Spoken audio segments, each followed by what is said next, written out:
Hello, this is Mike. NoStressMike.com. It's kind of funny.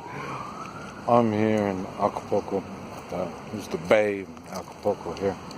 And I'm just thinking,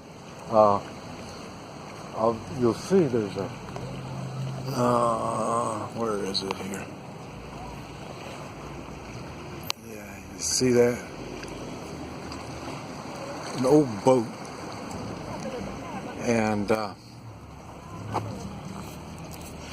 reminded me of a story. You'd be surprised on the kind of stuff that you find for sale. Like I say, my main thing is business. I love business. And not a few of my businesses ever turn out real profitable. The thing is, seldom do I go into a business strictly for money. Money just doesn't seem to be a big turn on to me. I live my lifestyle on what I can afford. And so, if I'm doing it like that, then you never get into debt. Some things you benefit from, and some things you don't. But like I say, if you're smart, you don't spend on stuff that you can't afford. And at one time, talk back to that old boat right there. At one time, I found a riverboat, an old riverboat on the Mississippi, and it was kind of small. So I would say maybe, well, it's going to be bigger than that boat. It's bigger than that, longer. And the reason I say that is the way it was set up, I could drive my car on it. And so that's what gave me the idea. I thought, well, man, that'd be kind of neat if I can put my car up on there. And then, and motorcycles, of course, some motorcycles, and room for a couple of boats. And then I could cruise all over. And I think it was $10,000 is what that boat cost back in those days. And when this was, I really don't remember. I would say probably in the 80s sometime. And I thought $10,000, and then the motor ran. I don't remember what kind of motor it was, some kind of big old diesel motor. And it didn't have it was a riverboat, but it wasn't one of those with that big wheel around on the side that turns like that. It wasn't like that. It had regular motor on there. And I thought, what I could do, $10,000 to buy it, and then I could probably put in, I'd say probably another $10,000. And what I could do is make it for cruising up and down the river.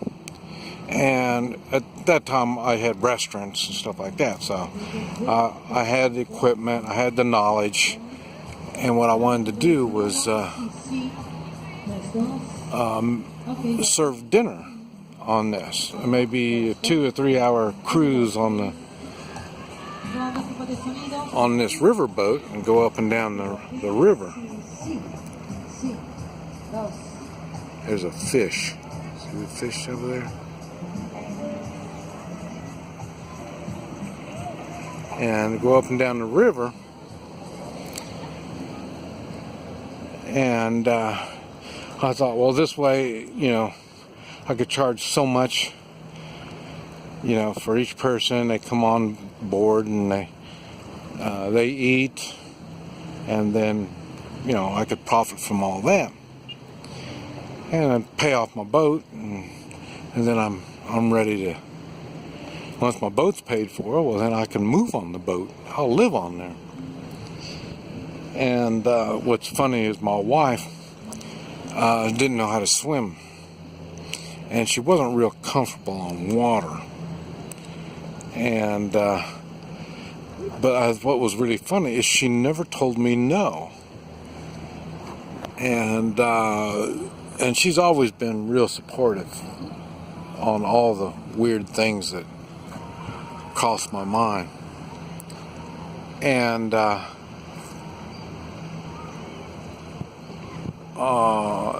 because what it is, I do my homework, and I do my research, and I think it out, and I talk to people about ideas that I have. And it's not that what it is, I'm just looking for other people's ideas, because they'll say something that maybe I never thought of at the time. And that's why I'll talk about all these weird ideas I have, and then we'll see where it goes from there. And I'll tell you, the thing that stopped my riverboat idea, and I thought, oh man, wouldn't it be so nice? You're looking at on these boats. See these boats? Some of them are fishing, for going out fishing. Some are just yachts on people living on there. I think there's maybe a few, maybe 2 or 3 like that. I think mainly those are all fishing boats. The yacht people, I think, are over here. I think that's where the yachts are. But I haven't been over there.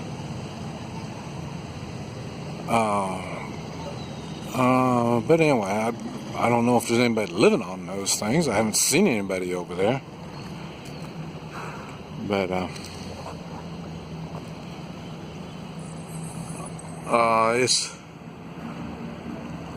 it's enough to make me think, man, I could be living on that, But the same thing on those yachts. And I'm sure those people, those are really big dollar yachts.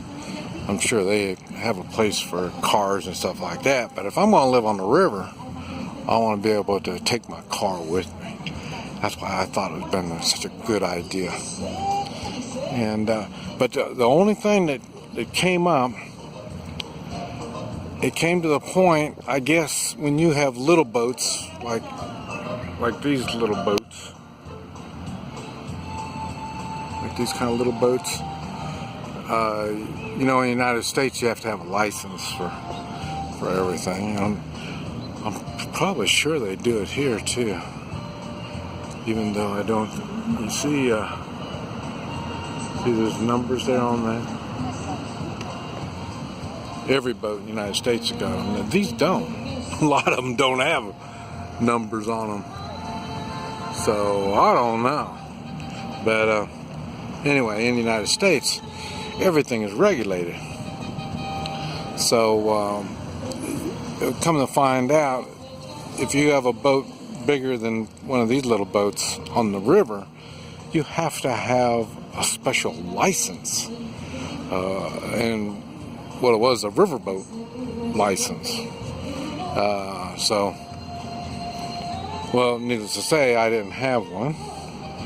And like I say, if I waited to get regulated on everything that I do, I wouldn't be able to do anything. Look how much time people spend on getting themselves regulated to do something. And then when they do that, now that's the only thing they can do. They can't do other things. So that's why I don't mess around with that kind of stuff. And but anyway, so I lost interest when I figured out I had to have a license. Matter of fact, I did find out I do have a cousin that is a pilot, riverboat pilot. That's what he called himself, I think. And he's registered in the United States and stuff like that, so he can be on the river. And then we started working out a deal with him. And then it ended up, we went from my $10,000 riverboat to we were going to buy a $500,000 riverboat. And then it was him and I and one other person. And that one other person was going to set it up where we're going to, and I said, man, it's taking too long to get my money back on a $500,000 boat. Yeah, that's going to take serious work. And he said, no, what we're going to do is sell out shares. And then that's my first introduction with scams. And what it is, he would sell out like $700,000 worth of stock or shares or whatever it's going to be. And then that was his job.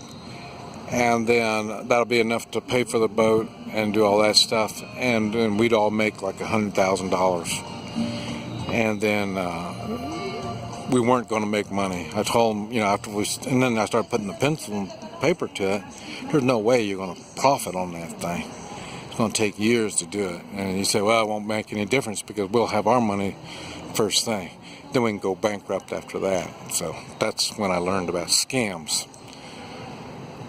That's why I don't do big business. That's why all my businesses are small business. And these are businesses I can afford. I can afford to lose the money, or I can afford to make some money off it. It doesn't make any difference. If I make a little bit of money, no big deal. But I try to stay in something where even if I don't, I still enjoy what it is I'm doing, or I have something to show for it. At one time, I thought I was going to go into the gold and silver business. And that's when I started buying gold and silver. You can't lose, Okay, well, business, I figured out I can't do it, don't want to do it. And then, so the inventory that was my first start in collecting gold and silver. So, but anyway, it was just something that brought back memories when I see these boats and the way of life and stuff like that. I thought it was kind of cool. I thought I'd share that with you. Anyway, this Mike, NoStressMike.com.